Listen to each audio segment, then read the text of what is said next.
All right, so this section 10.4 is on algebra of matrices, which is basically it's more like arithmetic of matrices because we're really just adding and multiplying. Um, so the first concept to look at is the equality of matrices, and to kind of summarize what's said there, two matrices are equal if they have the same dimensions, so the same number of rows, same number of columns, and if each entry is equal to the corresponding entry in the other matrix. So for instance, these two would be equal. Square root 4 corresponds to 2. 2 squared corresponds to 4. E to the 0 corresponds to 1, and so on with the second row. And they both have 2 rows. They both have 3 columns, so the dimensions are the same. Then these are unequal matrices because we have 3 rows here and we only have 2 rows here. And really that's all you would need to show from that point, to show those are not equal. So equal matrices have to be equal in every way, I guess, is a way to say that. Then we're start off talking about adding or subtracting matrices, and addition and subtraction are the same as far as the mechanics of how you do it. And the way you add or subtract, to add two matrices, they have to have the same dimensions. Same with subtraction. And then the other thing we can talk about here is a scalar product. So a scalar is just a number, a single number that's not a matrix. And so we can multiply a number times a matrix of any size, and that will always work, regardless of the dimension. So let's look at this example. So we have the matrices A, B, C, and D. And so let's add A plus B. And so we can do that. So we can go ahead and write the dimensions of these. So A would be a 3 by 2. B would be a 3 by 2. So it's okay to add these. They have the same dimension. C would be a 2 by 3, 2 rows, 3 columns. And then D would also be a 2 by 3. So the A plus B, and probably a good idea to go ahead and just write the matrices so you have them here. And so the way we're going to do it is we're just going to add each entry in the matrix with the corresponding entry in the other matrix. So 2 plus 1 would be 3. Negative 3 plus 0 would be negative 3. 0 plus negative 3 would be negative 3. 5 plus 1 would be 6. 7 plus 2 would be 9. 4 plus 2 would be 6. So that is our A plus B. And of course, if this is a 3 by 2 and this is a 3 by 2, when you add them together, you still get a 3 by 2. So the dimension will not change when you're adding or subtracting. All right, C minus D we can do. So that would be the 2 by 3 minus the 2 by 3. So we'll write down the C matrix and then subtract the D matrix.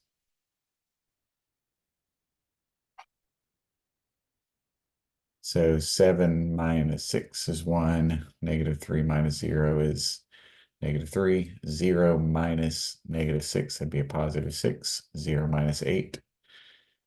1 minus 1 is 0. And then 5 minus 9 would be negative 4. So there is our C minus D. And you can see here we have a 2 by 3. 2 by 3. And this one would be a 2 by 3. All right. C plus A we cannot do. So we'll just write impossible there because the C matrix is a 2 by 3. The A matrix is a 3 by 2. So the dimensions are not the same there. So you cannot add or subtract two matrices that have different dimensions. And then the last one is 5 times A. And so this one, we're just going to write a 5 outside the matrix A. And so now we multiply each entry by 5. So 5 times 2 would be 10. 5 times negative 3 would be negative 15. 5 times 0 is 0. 5 times 5 is 25, and so on. So that is called a scalar, and a scalar again is just a number. And typically, you talk about scalars when you're talking about single numbers with a matrix, or if you get into trig or more advanced calculus, you can talk about vectors and scalars. But scalar is just a number, multiply it by every entry in the matrix, whatever matrix you're multiplying with.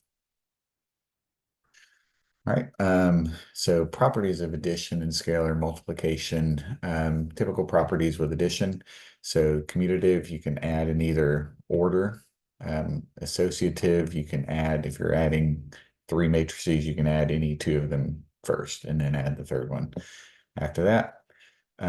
Associative property of scalar multiplication, and this just kind of goes with real numbers, I guess, a little bit. You can multiply the scalars in any order. So you can multiply them together first and then multiply them by the matrix, or you can multiply the first scalar by the matrix and then multiply the second scalar by the new matrix, either way. And then the distributive property works either with the scalars or with two scalars or one and then two matrices. Either way works with the distributive property. All right, so the more I guess the trickier concept in this section is the matrix multiplication. And so I think instead of we can read through this, but I don't think that's as helpful as looking at the example. So we're going to multiply a times b and b times a. But before we do that, with multiplication, you certainly do need to consider the dimensions. And so the A matrix here is a 2 by 2. The B matrix is a 2 by 3. And so when you're multiplying, say A times B, this is a 2 by 2 matrix times a 2 by 3 matrix. And so before you even start the multiplication, kind of like with the addition, before you even start, you should make sure the dimensions are the same. With multiplication, they don't have to be the same. So this doesn't necessarily tell us we can or can't just by seeing that they're different.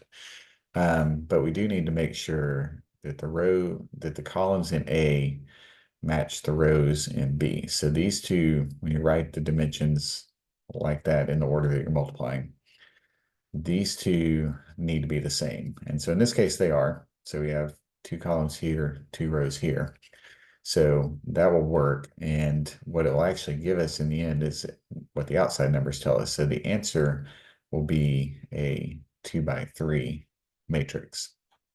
So let's see how this works.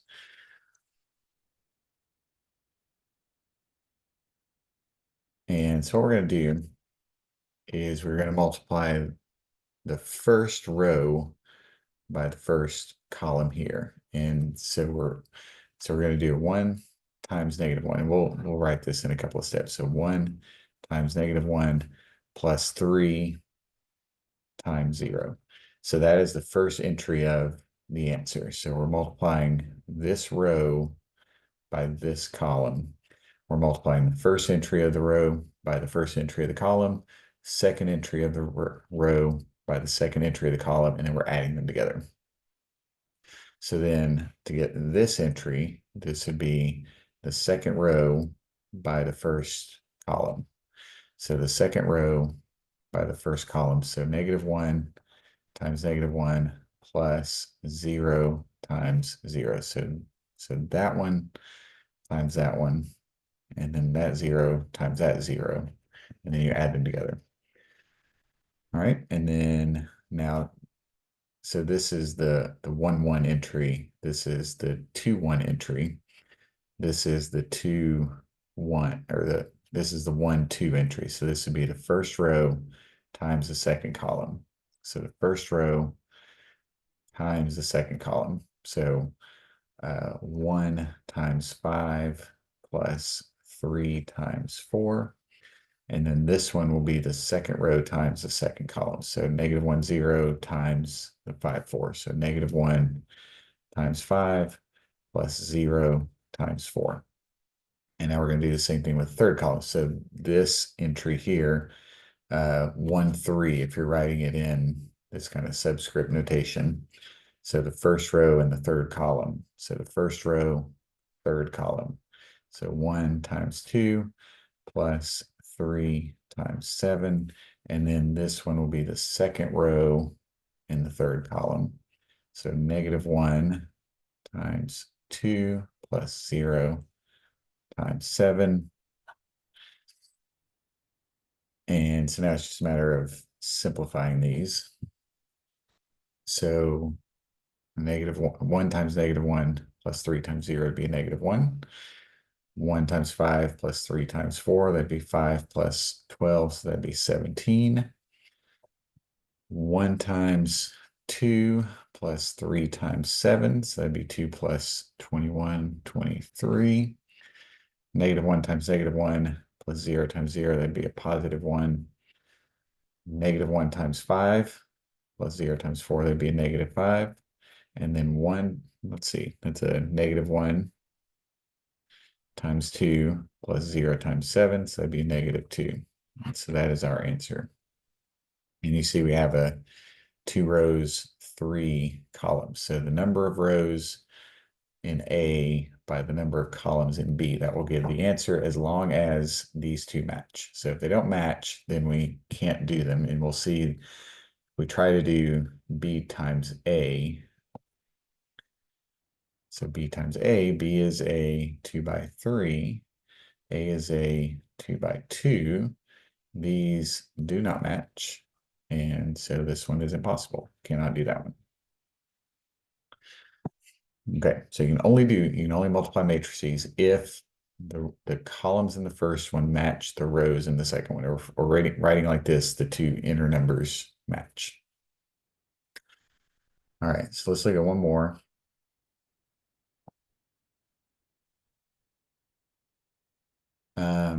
And so we have the properties, the associative property works, the distributive property works, but the commutative property does not. So order matters when you're multiplying matrices. And like we saw in the last one, you could multiply A times B, but you cannot even do B times A. So obviously they're not equal. In this case, we could do either way because they're both 2 by 2 matrices. A is 2 by 2, B is 2 by 2. And so we should end up, so those match. And so the outer numbers, we should end up with a 2 by 2 matrix for the answer. So we have 5, 7, -3, 0, and 1, 2, 9, -1. So this first entry will be the first row, first column. So 5 times 1 plus 7 times 9. This entry will be the first row times the second column. So 5 times 2 plus 7 times -1. Next, here, the second row, first column. So we have the second row, first column. So -3 times 1 plus 0 times 9. And then second row, second column. So we have -3 times 2 plus 0 times -1. And so we can multiply 5 plus 63, so that'd be 68. 10 minus 7 would be 3. -3 times, or plus 0 would be -3. And then -6 plus 0 would be -6. So that is our A times B. And so now let's see what B times A is. So it's not commutative, so most of the time, switching the order like that will give you a different answer. Or maybe you cannot even do it like in the last example. So here we have 1, 2, 9, -1, 5, 7, -3, 0. So first row, first column, so 1 times 5 plus 2 times -3. First row, second column, 1, 2, 7, 0. So 1 times 7 plus 2 times 0. Second row, first column. So we have 9 times 5 minus 1 times -3. And then second row, second column, 9 times 7 minus 1 times 0. All right, so now simplify all that. And we get 5 minus 6 is -1. And so we already see these are not going to be equal because in order to be equal, all four entries would have to be the same. -1 is not 68. So obviously we can already tell these are not going to be equal. 1 times 7, 7 plus 0, 7. Here we have 45 plus 3, so that'd be 48. And then 63 minus 0 would be 63. And so even 60, actually 63 and 68 are not the same either. So this one is B times A. And so that's the answer. So with the multiplication, it does take a little bit of practice. Make sure just practice it enough to where you can write these out, for the first row, first column of the product, you're going to take the first row of the first matrix, first row or first column of the second matrix, and that gives that entry and so on. These do take a little bit of practice to kind of get used to the process, especially if you're working with different sizes. You want to make sure that you can do it before you start. So the way you see if you can do it, again, write the dimensions of the first and the dimensions of the second. Make sure these two middle numbers match. If they do match, you can do the multiplication. If they don't match, then you can't. So if you have any questions, let me know.